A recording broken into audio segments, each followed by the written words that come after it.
Très bien. La première session pratiquement est terminée de cette académie. Dernièrement, vous avez fait une deuxième prospection.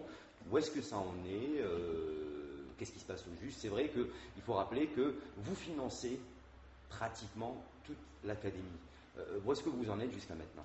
Alors il faut savoir que dans le principe, nous faisons rentrer une promotion chaque 2 années.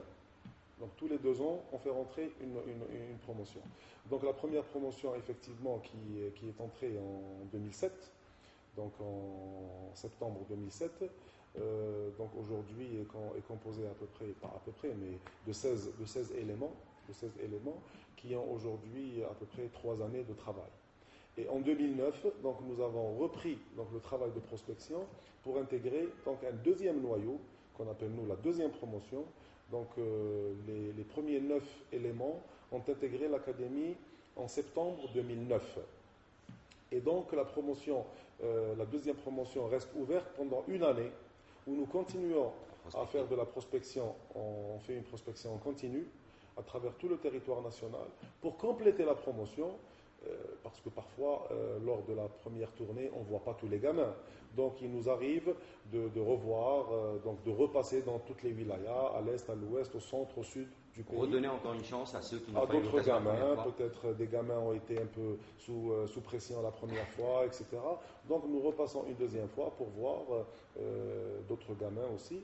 Et donc, intégrer les gamins en fonction de notre choix. Et donc, à chaque fois que nous terminons, on fait ce qu'on appelle un stage final avec un certain nombre de gamins. Et nous prenons 2, 3, jusqu'à ce qu'on complète la promotion. Il faut savoir qu'une promotion, c'est entre 16 et 20 enfants, à peu près. Très bien. Une question que tout le monde se pose, pour finir autour de cette académie, tout le monde se pose la question, qu'allez-vous faire de ces jeunes enfants? Tout le monde se dit, oui, Zachi, monsieur Khelbin Zachi a l'intention de les vendre à l'étranger, il a certains contacts avec des clubs étrangers pour vendre ses joueurs. Que peut répondre Khelbin Zachi à tous ces gens? D'abord, ce qu'il faut savoir, c'est que l'Académie du Paradou est un centre de formation algérien. Donc la première des choses, c'est que nous voulons participer à travers ce projet au développement du football algérien. Donc à ce que je sache, tous les gamins qui sont dans l'académie sont des Algériens de souche et donc seront, Inch'Allah, destinés, pour les meilleurs d'entre eux, à intégrer notre équipe nationale, à défendre les couleurs de notre nation et de l'Algérie qu'on aime tous. À partir de là, si des gamins, et si pour les meilleurs d'entre eux, ils auront la chance de pouvoir évoluer dans les plus grands clubs du monde, je ne pense pas qu'il y en ait un d'entre nous qui va s'en opposer. Ça ne sera que bénéfique pour eux. Ça sera que bénéfique et pour le gosse et pour le pays. Parce que laisser partir demain ces enfants dans de grands clubs, c'est aussi permettre à ces enfants de se frotter au très haut niveau et donc de revenir plus fort. Donc l'idée de transférer ces gamins lorsqu'ils auront l'âge d'être transférés, ce n'est pas du tout une idée à écarter. Parce que si nous avons cette possibilité-là, nous permettra à ces enfants d'aller dans de grands clubs en Europe ou ailleurs, mais pour la plupart, pour beaucoup d'entre eux aussi, ils vont jouer dans notre équipe première et j'espère gagner beaucoup de titres en Algérie. Alors, une question, les meilleurs souvenirs que vous avez et que vous aurez, on vous le souhaite, en tant que président de l'Athletic Paradou. Vous savez, moi j'ai du plaisir vraiment aujourd'hui à être président de ce club parce que vraiment nous attendons beaucoup de ce projet. Et aujourd'hui, on est tous derrière ce projet très prometteur et j'espère qu'il servira d'exemple au décollage du football algérien. Parce que nous sommes un pays de football et je pense que l'Algérie aujourd'hui, avec le potentiel qu'elle a, n'est pas du tout à sa véritable place au niveau du quota mondial. Nous avons vraiment la possibilité, s'il y a un travail de fond, à reprendre des couleurs et à refaire, je pense, beaucoup d'autres Algéries allemandes. On va passer à un autre volet, M. Zachi, si vous le permettez. Alors, que pense l'homme d'affaires, le président de club, du parcours de l'équipe nationale aux éliminatoires Coupe d'Afrique, Coupe du Monde? Ben écoutez, je pense comme tout le peuple algérien, on ne pouvait pas s'empêcher d'aller défiler après la qualification d'Algérie et surtout notre grande victoire contre l'Égypte oui, au Soudan. À partir de là, ça ne pouvait nous procurer qu'une très grande joie. Surtout revoir les couleurs nationales comme ça au plus haut niveau. Savoir que l'Algérie va encore une fois après une très très longue absence participer à une phase finale de Coupe du Monde, je pense que c'est un sentiment de fierté immense. Et puis si ça doit être véritablement un déclencheur pour que le sport roi en Algérie reprenne des couleurs, eh ben, c'est extraordinaire. Justement, comment voyez-vous alors les adversaires de l'Algérie à cette Coupe du Monde, à savoir la Slovénie, les États-Unis et l'Angleterre?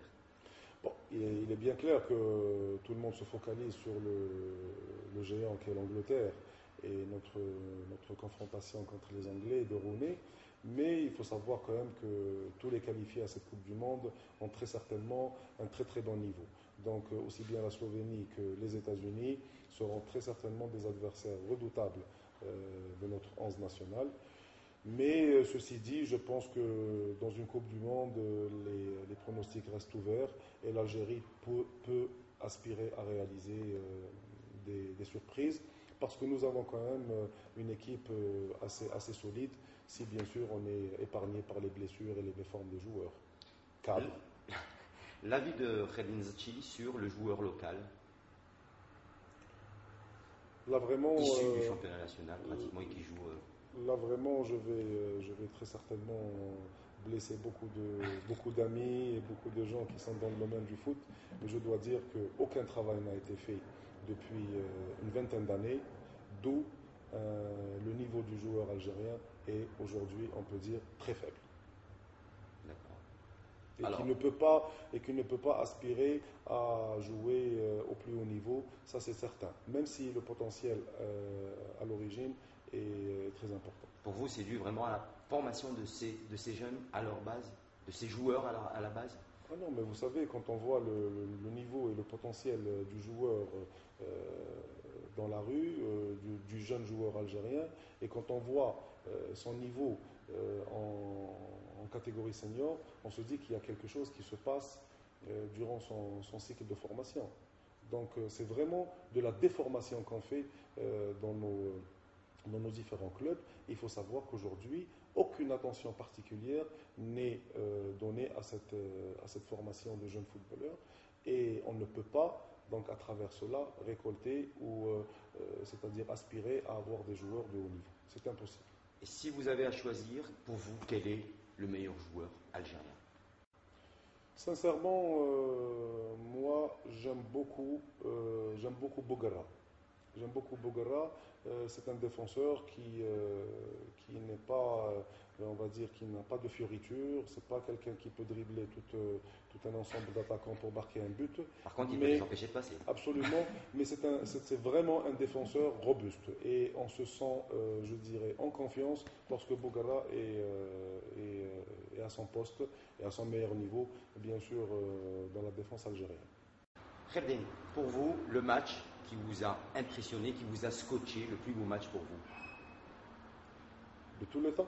Que vous avez eu l'occasion d'apprécier, qui vous a scotché, que vous avez vu, qui vous a scotché de tous les temps, oui, pourquoi pas? Ben, on ne pourra pas. Vous savez, celui qui m'a procuré le plus de frissons, c'était Algérie-Allemagne. Donc ça, on ne peut pas. 1982. Oui, 82, ça a été un moment extraordinaire pour nous. Parce que quand on voit, c'est-à-dire la leçon de football qu'on a donnée aux géants allemands, c'était grandiose. Allez, on va terminer par des questions de rapidité. Quel est le plat préféré de Kherdin Zachi? La shorba afrique. Sharba Falik. Oui. Quelle est également vos musiques préférées? La musique préférée que Zachi aime écouter? Le shabi. Et est-ce que Zachi a une préférence pour une lecture, un film? Qu'est-ce que dit Zachi Kherdin? Beaucoup de revues techniques, mais à côté de ça, j'aime bien tout ce qui est essai historique, sur l'Algérie de préférence. On va finir par un mot que vous pourrez dire à tous les gens qui viendront visiter le site canaldz.com. Qu'est-ce que vous pouvez dire? Surtout que la plupart pour eux résident à l'étranger. Ben, d'abord, je trouve que ce moyen qui nous est donné à travers Internet de pouvoir accéder à l'information extraordinaire. Maintenant, en connaissant un petit peu l'équipe qu'il y a derrière ce nouveau site Canal des Aides, je pense que ça sera très vite une référence on va dire sur Internet. Très certainement aussi sur le plan de l'information, nous allons, même nous ici en Algérie, se connecter pour voir un petit peu les nouvelles à travers le monde et à travers ce qui y aura de nouveau dans le monde du football. Et puis ce qu'on peut souhaiter, c'est vraiment beaucoup de réussite à cette jeune équipe.